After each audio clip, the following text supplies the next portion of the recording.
ইরানের বিরুদ্ধে যুক্তরাষ্ট্রের অর্থনৈতিক নিষেধাজ্ঞায় কোনো দেশ যোগ দিলে তাকে শত্রু হিসেবে বিবেচনা করা হবে, এমন কড়া হুঁশিয়ারি দিয়েছে তেহরান। এর মধ্যেই হরমুজ প্রণালীকে যুক্তরাষ্ট্রের ভূখণ্ড বলে দাবি করেছেন মার্কিন প্রেসিডেন্ট ডোনাল্ড ট্রাম্প। অন্যদিকে পশ্চিম তীরে ইসরায়েলের নতুন দখলদারিত্ব নীতির বিরুদ্ধে নিষেধাজ্ঞার আহ্বান জানিয়েছে বিশ্বব্যাপী শতাধিক সাবেক কূটনীতিক। বিস্তারিত নীলাদ্রি ফারহানা রিপোর্টে। যুক্তরাষ্ট্রের অর্থনৈতিক নিষেধাজ্ঞায় কোনো দেশ যোগ দিলে তাকে শত্রু হিসেবে বিবেচনা করবে ইরান। দেশটির নিরাপত্তা প্রধান মোহসেন রেজাই বলছেন, এমন দেশগুলোর স্বার্থে পাল্টা আঘাত হানবে তেহরান। শত্রুর কাছে মাথা নত করবে না ইরান।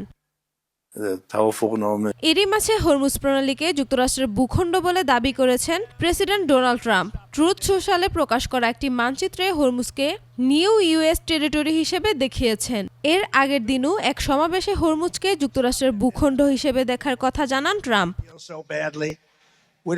এদিকে হরমুজ প্রণালী দিয়ে এখনও চলছে তেল পরিবহন। মার্কিন সংবাদ মাধ্যমের প্রতিবেদনে বলা হয়েছে, শুক্রবার রাতে দক্ষিণের রুট ব্যবহার করে প্রায় 40টি তেলবাহী ট্যাঙ্কার হরমুজ পার হয়েছে।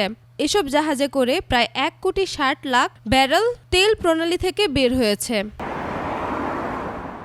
অন্যদিকে অধিকৃত পশ্চিম তীরে ইসরায়েলের নতুন বসতি নির্মাণের উদ্যোগের প্রতিবাদে যুক্তরাজ্য ও ফ্রান্সকে কঠোর ব্যবস্থা নেওয়ার আহ্বান জানিয়েছে 100 জনের বেশি সাবেক কূটনৈতিক। তাদের মতে, এই এলাকায় বসতি হলে পশ্চিম তীর বিভক্ত হয়ে পড়বে এবং স্বাধীন ফিলিস্তিন রাষ্ট্র প্রতিষ্ঠার সম্ভাবনাও কঠিন হবে।